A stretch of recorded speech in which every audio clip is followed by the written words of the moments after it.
Hi, I'm Patrick Anderson. And I'm Liv. And this is the Mach-E vlog. But we are not in the Mach-E. We are in a Ford Edge. It's a rental because, if you know, our Mach-E got hit and is being repaired. But we're taking this as an opportunity to test drive other EVs.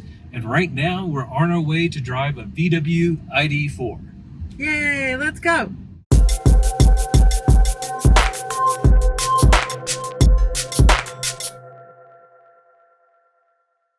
In a continuation of weird things that happen at dealers and handicap parkings, we have the handicap parking right there with a cone.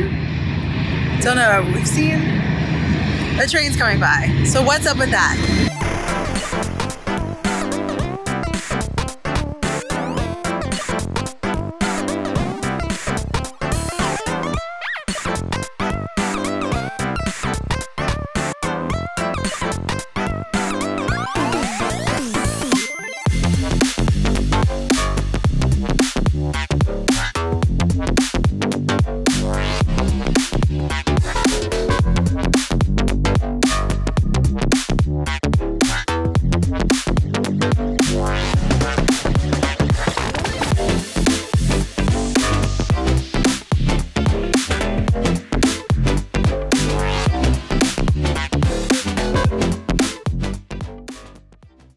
Oh my goodness, we're in the VW ID.4 finally. I'm so excited, like unreasonably excited for this.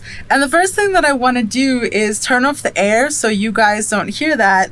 But that is not evident. And I knew this, we've watched videos on it, but it's funny because, like, let me show you. There's a black screen and me as the passenger, I'm like, how do I turn the air off easily? So I know there's a little klima thing.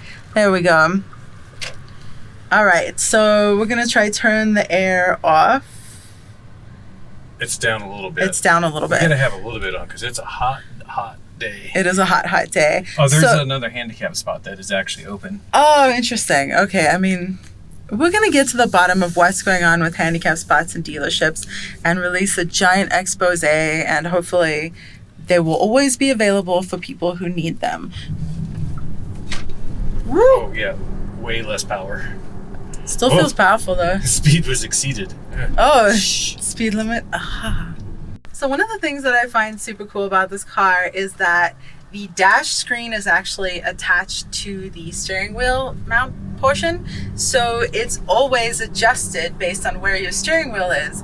And in my case, when I sat in the Mach-E, I raised up the seat really quite high and I started getting a little bit of a cutout on either side of the screen, and I imagine that that might be the case with someone who's quite tall. So I think it's really cool that this is attached here. How are you feeling with that? I haven't really noticed much because I'm just sort of getting used to how the car feels.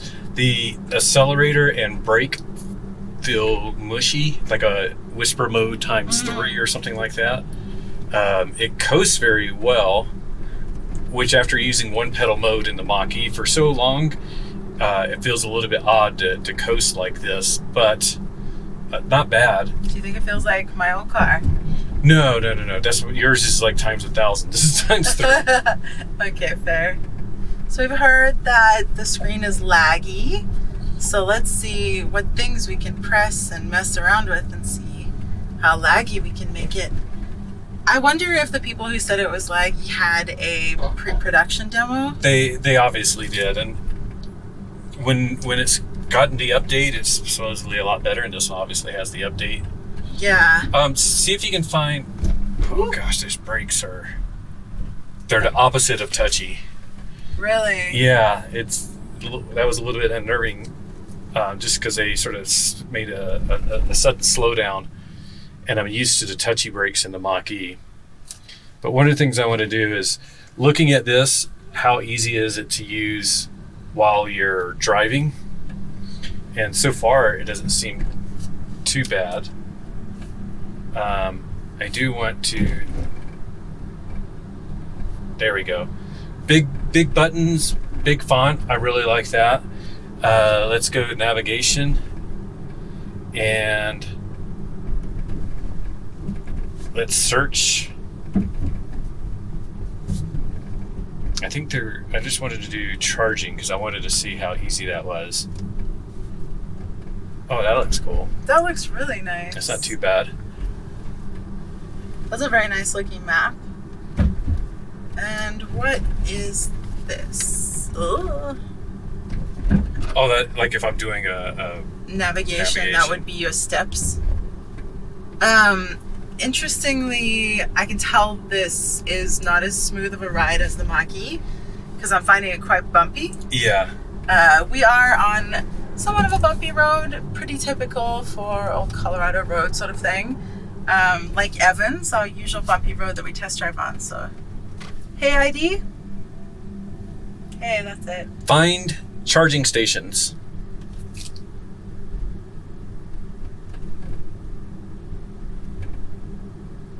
Thank you. Search for charging station in the vicinity. Please select a POI from the list. So these are slow charging stations. Let's see, there's like a 30 kilowatt, and it's still pretty slow. So these are just level 2 charging stations. So where do you see the kilowatts? it's the first thing that's on there. Oh, okay. So it's not great, but at least we were able to find it easily without too much trouble. Okay, ID. Find Electrify America. Sorry, the system could not connect to the internet. Please try again later. And it says we have 4G. Hey, ID. Find Electrify America. Sorry, the system could not connect to the internet. Please try again later. So that's a weird glitchy thing. Yeah, and we're right in the middle of the city with a couple bars of 4G. So one of the features that often gets brought up in the Mach-E is the glass roof. And in this ID.4, of course, we have a glass roof, but one of the really cool things is that we have a cover. We're in a really narrow street, so that must have been pedestrians. It's just one of those really busy downtown compact little streets. Anyways, the cool thing about the ID.4 is there's this little swipe panel here. I hope I'm showing it, but you just swipe it gently. That's pretty neat. And the roof opens, and I think you can tap to stop. Yeah, how cool is that? That's super cool. And the glass roof is still tinted. I wouldn't assume it's as tinted as a Mach-E, to be honest. Like, I feel the sun already. As soon as you put it back, like my head felt hotter. Yeah. But, it's certainly more tinted than the completely untinted sunroof on the Edge that we're renting, huh? like, just wait, dude. I know. This is a crazy place to do a test drive. It's really, really tiny streets. Open that the whole way. I think that's kind of cool. It sort of reminds me of like when you're opening your windows and you do the double tap so that it opens all the way automatically. That's what that feels like. And then we have this really expansive glass roof. Yeah, it's easier to look up and see, but it's like It's toasty. not only toasty, but I can feel the sun glaring into my field of vision. True. Now, granted, this is probably the hottest day that we've had all year, so we never got to drive the Mach-E in a day of this temperature, but we got close.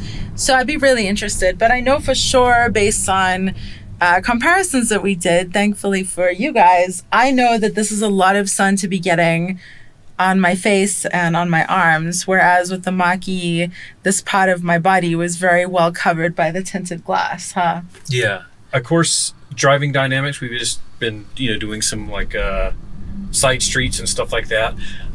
I can already tell, and I'll be quiet for a second so you can hear the road noise.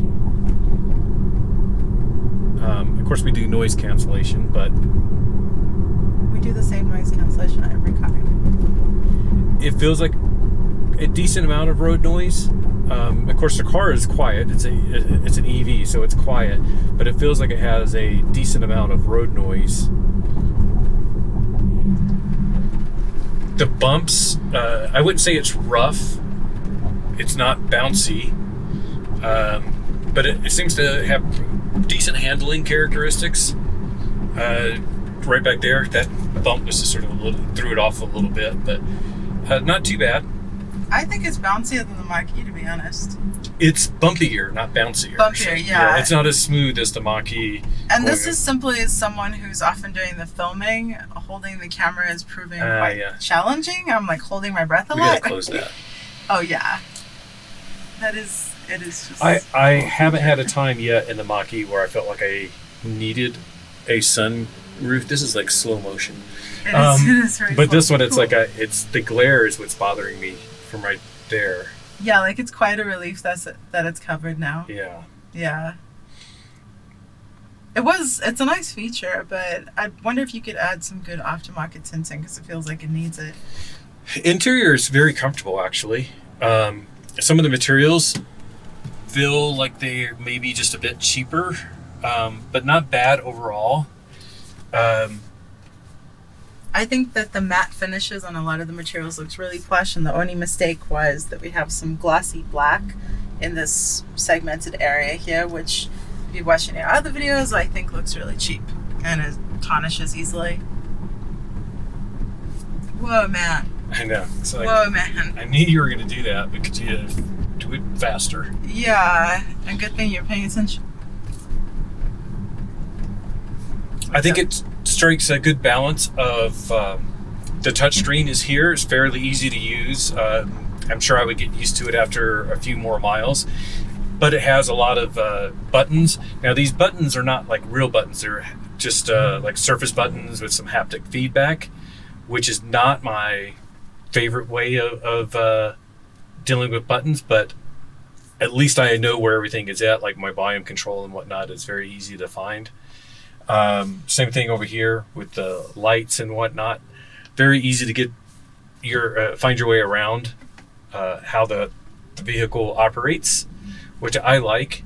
I think it's kind of an interesting setup here, but I do like that you can adjust the seat elbow rest.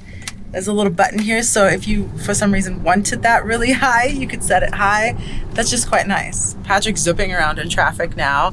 How did that feel? Good point. Feels pretty good.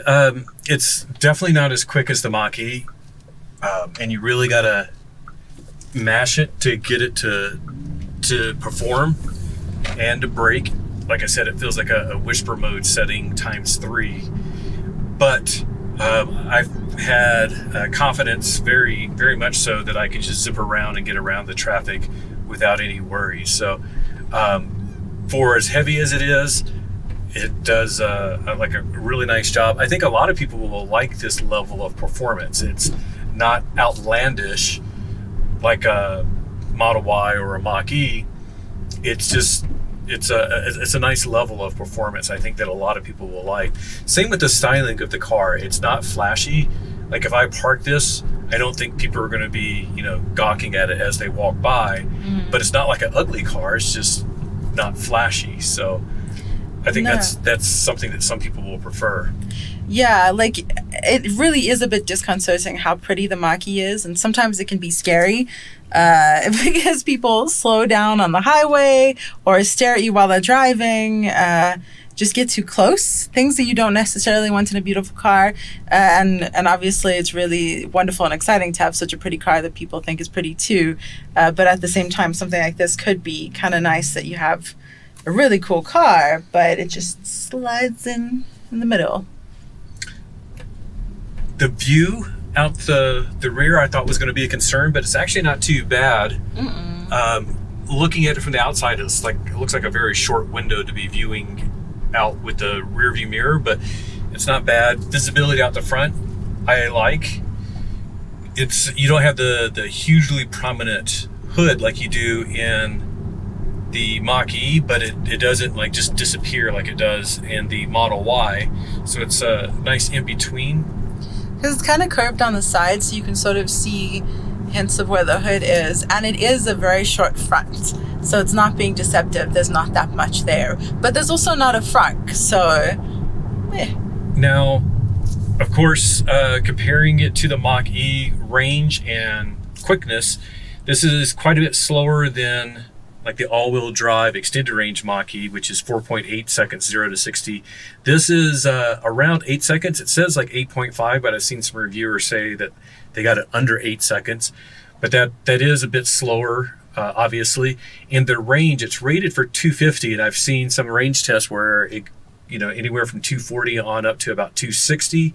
So 250 seems about spot on. And again, like our Mach-E all-wheel drive extended range is rated at 270. We've been getting slightly over 300, and that seems what a lot of other people are getting.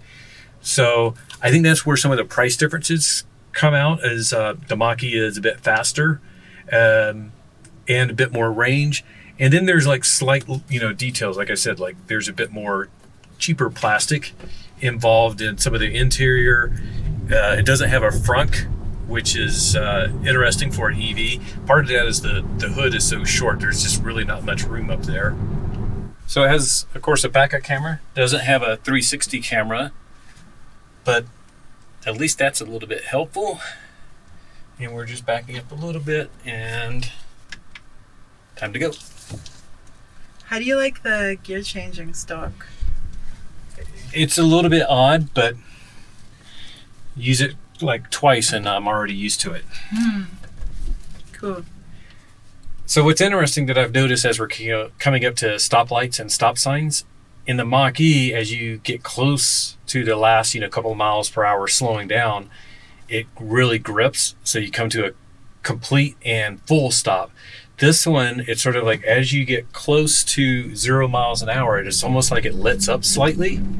So I've surprised myself a couple of times when I've been coming up to a stop sign, and I won't do it here because there's a car there. Let's see. So I'm like coming to a stop, and then it sort of rolled all of a sudden a little bit more than I was expecting. And I've crossed the line a couple of times because of that. So it's something I could get used to, but definitely a difference there. And that's with your foot on the brake? Yeah, my foot's on the brake, and it sort of like lets go the last like 2 miles an hour slightly, not like completely. I'm trying to come to a smooth stop, and in the Mach-E it'll go like, okay, you're stopping. And in this one it's like I start slowing down. Oh my God. Did you feel it there? Yeah, you weren't doing that? No, that was no. you on the brake. No, and then it's like all of a sudden I'm rolling, and I have to like really mash it that last little bit to get it to come to a complete stop. That's very disconcerting. And we're like right behind someone, so you don't really want any wiggle room in stopping. Ooh, are you gunning it? Yeah, you can just tell it's just sluggish compared to the Mach-E. But yeah, it's way faster than your car, which is a RAV4, if people are wondering. Very, very old RAV4. I will say, I find it a teensy bit odd now that we have so little air.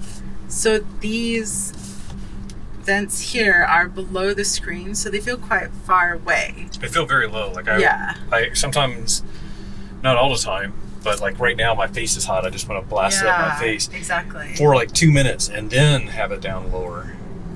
But it doesn't feel like we can, even at the highest setting, get that. I guess there it's coming to me, but it's just, granted we have it turned down quite a bit, so not to torture you guys, but it seems conservative for air. Now I've been driving it, but I haven't really used any of the like autopilot equivalent features, although lane keep assist is on, so I can watch what it's doing, and it's telling me when I'm getting close to the edge of the lane. But that's really nice that like even with the like base model, it has a lot of the nice features with the like adaptive cruise control and stuff like that. So very nice that on the lower end models they include all of that. Pretty good. So interestingly, like everyone around us is very close together, which was making me really aware of what Patrick was talking about with the brake letting up a little bit. It's kind of disconcerting. I haven't driven it yet, but I feel like especially driving in traffic, you want to know that it's going to be responsive exactly what you tell it to be. And I think for me the issue is that it wasn't a linear cutoff or linear braking. It went like fairly even on the way down, and then at the bottom it sort of flattened out, and you had to like push extra. So it's basically because it wasn't a linear response was what was confusing. I guess you could get used to that. Yeah, I'm not sure why you would do the braking mapping that way. Be interesting to see them. Like, can you see them digitally? You could probably, I'm assuming this has an OBD2 port, pull some data from the brakes. That'd be interesting. So just sort of checking, seeing what data it provides. That's pretty nice. It's showing, since I started it, like my miles per kilowatt hour. I mean, that's actually instantaneous, it looks like. So you can see some of the regen right there. And then that's probably since it was unplugged this morning. So when we got to play in the ID.4 in the showroom, one of the things that I remember finding cool, well, there were two things that I want to point out. One, oh gosh, it is really bumpy. Let's see if I can do this. Nope, go back to the home. And we want to go to ambient lighting. And, for your safety, some of these features aren't available, but it let me do it. So, interesting. You can switch between sort of default ones. Let's see what Euphoria feels like. And I think like one of the places that you can see the ambient lighting is in here. It's not very bright though, but another, brightness. Let's turn that all the way up and see. I don't see any difference right now. It is bright of day.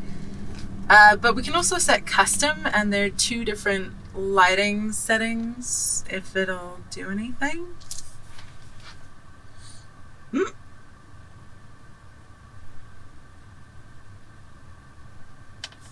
That's probably one of the things disabled While you're driving, yeah.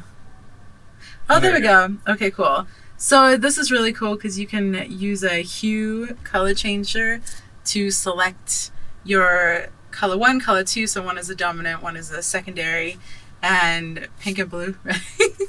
And then you can sort of pick your color modes, which I think is really, really cool. And you can't see it right now, really. But it is notable. Like I think there's some lighting features. Yeah, maybe if we're not in bright sunlight, but I think that's really cool. The other random thing that I think is cool is that on the dash you can tell who ID is listening to. So if I say, "Hey ID," "Hey ID," it's lit up. Is it lit up? Sorry. Yeah. Oh, okay, I couldn't see it. You can see that light popping up over there, so you can tell that it's talking to me.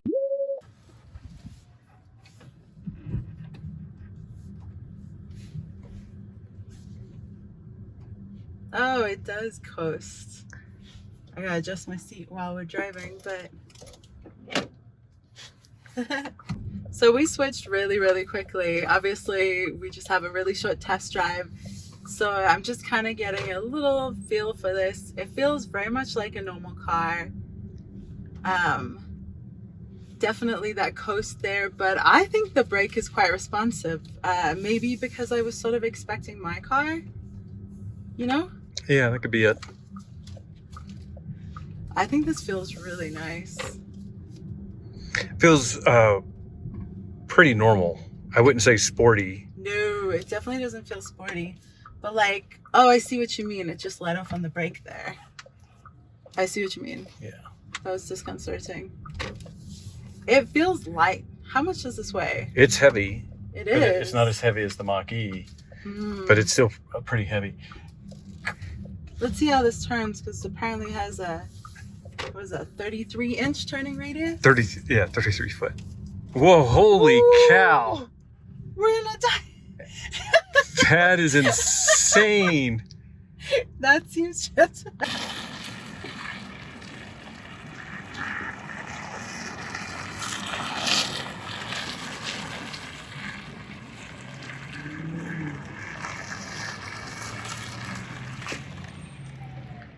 Oh my goodness, that was so fun. That was so fun. I'm not going to say much, but we just switched. We're going to go back to the dealership and drop this car off.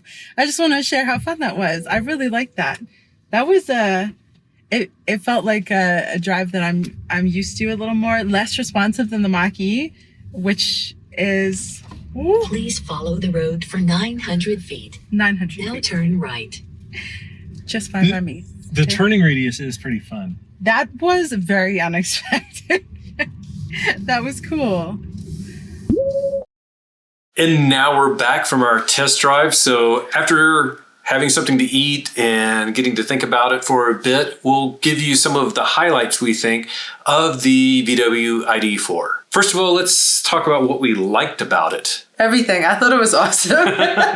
Okay, there was a lot. I really like the dash screen being attached to the steering wheel.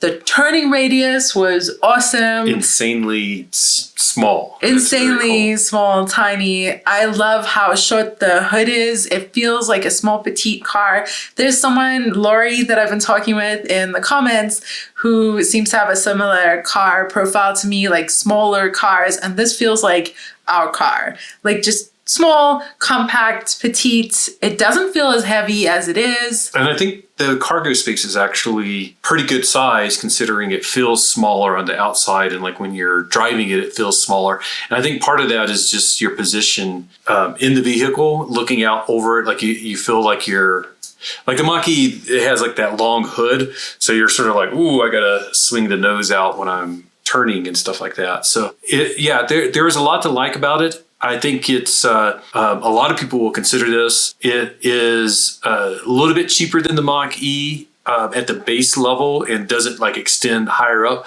I think it doesn't have the flashy styling, but for a lot of people, that's probably a benefit. It drives pretty well. It was zippy enough, I'll say. It wasn't like super fast, but it has that nice instant EV torque. So I think a lot of people will be very happy with this. I think it's going to sell like hotcakes. What are hotcakes? Pancakes. Are they? Mm-hmm. Do they sell a lot of them? Yes, especially when you have all-you-can-eat pancakes. The tech features I thought were pretty good. Some people talked about like the screen was laggy. I didn't find any lagginess in the screen. The touchscreen was a bit confusing at times, but I never really find that as like a huge disadvantage because I think with any car, you sort of have to get used to it when you first, start driving it. And, after a few minutes, I was already starting to get familiar with it. It wasn't like a completely oddball system. It's just a little bit different. And I think we would get used to that. Some of the issues like finding charging stations, I think they could make that easier and make it prioritize the faster charging and the Electrify America charging, which of course is free for 3 years with the VW. So, there's some improvements that could be made, but I thought overall it felt like it was relatively tech savvy with the way the buttons were, the fact that the screen recognized that your hand was getting close and it would give you more information as your hand got closer. So I thought it was all pretty good. And the voice commands, you like that? Yeah, the fact that the dash lights up. Yeah. Yeah, there are just some really fun features like that. Something that I didn't like as far as the screen and the tech was that it felt like you had to interact with the screen multiple times to get something done. So I think I wanted to turn the air on. It was a really hot day, so I wanted to turn the air on quickly, and it felt like I had to beep around quite a bit. And once you get comfortable with the car, once you get used to that, I'm sure that's no big deal. But there was nothing about that was quick and intuitive, like some cars where it's just like you scroll the dial for the air to come out harder or softer, and that's it, And the screen did feel a bit small, especially after coming from the Mach-E. So it's sort of like if you have navigation up, you're pretty much, that's all you have up. And, there's a little bit of other information, but because of the screen size, there just isn't a lot of real estate to put a bunch of things up. I did like that the driver screen raised and lowered with the steering column. So I think that was a pretty neat little twist. And of course, the moonroof, sunroof, whatever you want to call it, the glass roof with the retractable screen was really cool. I like that. And that's funny because that interaction to open and close the sunroof is very simplistic, the swipe tap kind of thing. So why you can't do that with some of the other features that you might actually want more quickly, like turn air on more or navigation, I mean, we'd have to get used to it more. But it seems like that function is so cool and so simplistic that could have been incorporated a little more in the infotainment system. Yeah. And there were a few other little, glitches with not glitches, but things that, just weren't the best. And you can buy a VW ID.4 all-wheel drive, and then looking at what you can buy a Mach-E like select all-wheel drive, you're starting to get like some similar features. And then the Mach-E is quite a bit quicker. It has, I think, a bit more storage space. It feels like roomier in the back seat at least. And you get a frunk that's actually useful. There is no frunk in the VW ID.4. And there are a lot of little things like that. Like we were noticing like the sides of the seats, instead of being like the pleather that goes around on the side, it looks like a very thin fabric that I think could wear out quickly over time. And Sandy Monroe, of course, he's a bit controversial because he seems to be a huge Tesla fan and nothing else nowadays. But he looked at it and thought there was a lot of little cheap things that are done with the ID.4 and disappointing things. So that concerns me, and some people that I know that are, I would say, more automotive experts, more automotive manufacturing experts than I am, they've mentioned some of the stuff that, VW has definitely cut some corners on to save some money. Like if you look underneath the hood, it is like less soundproofing and, of course, no frunk, more stuff is exposed. So that would be a concern, like if I were looking at this and keeping it for multiple years, especially when you start getting with, like now you're talking about like Mach-E pricing or maybe a couple thousand extra for the Mach-E. Would it be worth it to just, go for the Mach-E instead if I were trying to, compare these apples to apples? I think it depends on what kind of driver you are, because I really liked it. I really, really liked it.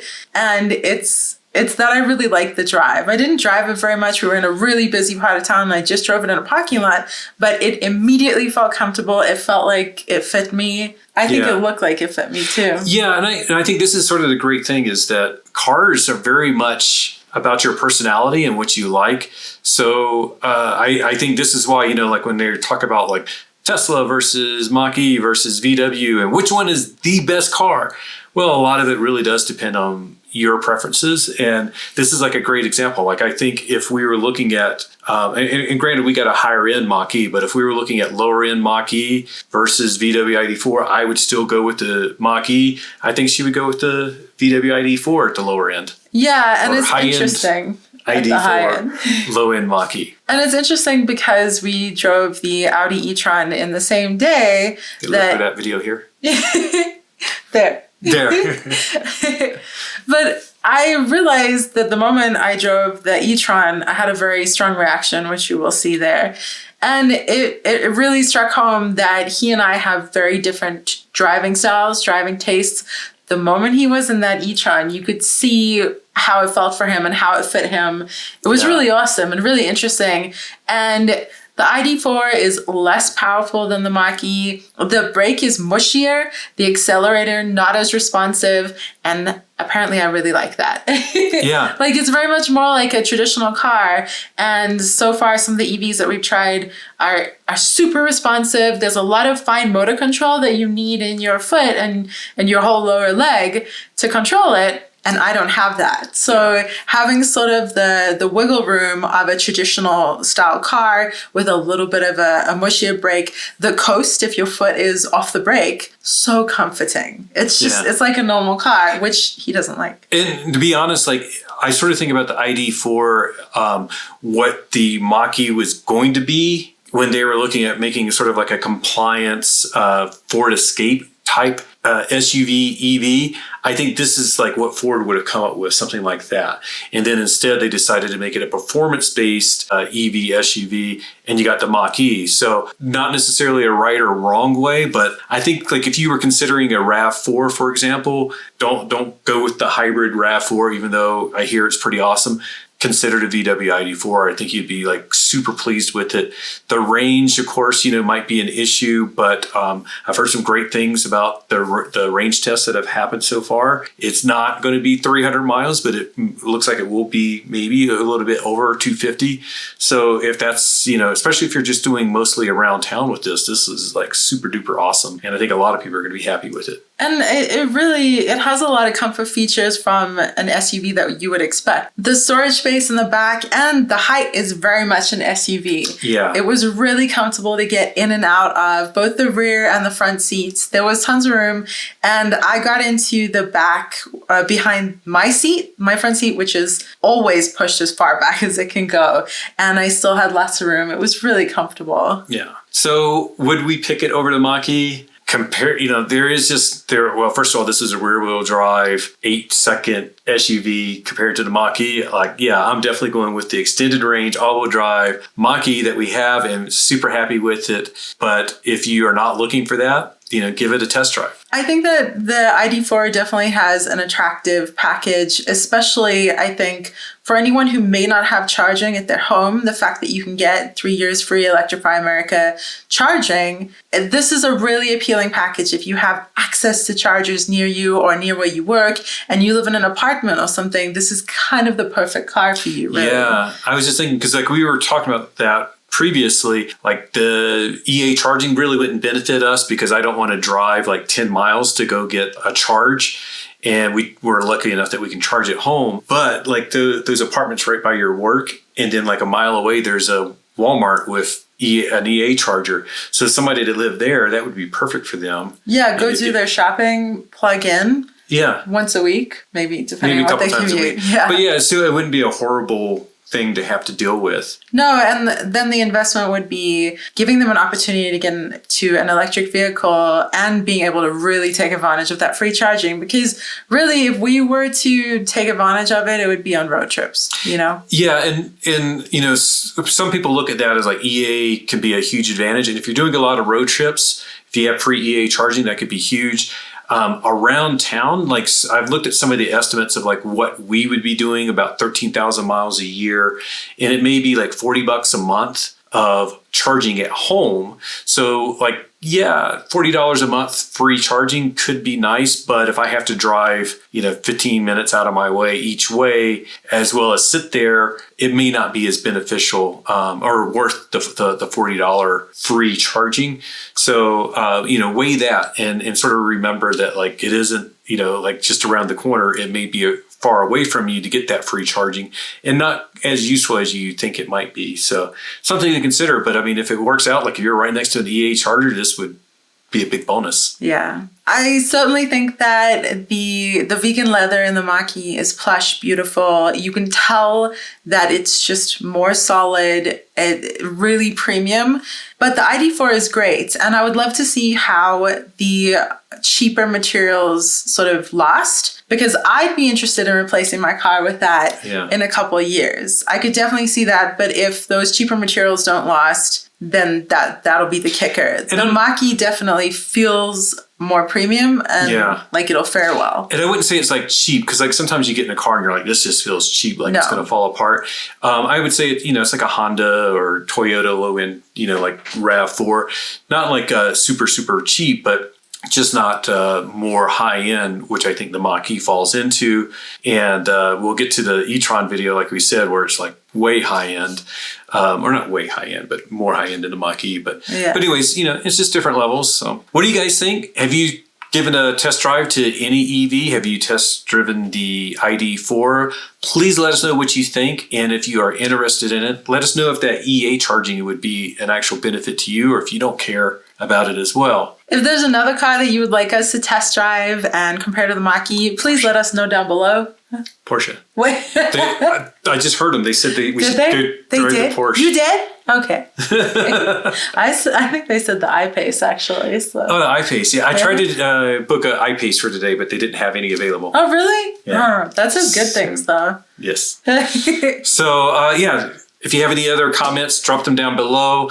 Thank you for subscribing. If you haven't subscribed, we're really disappointed in you. And don't know what I can say. It's your choice, but you should do it.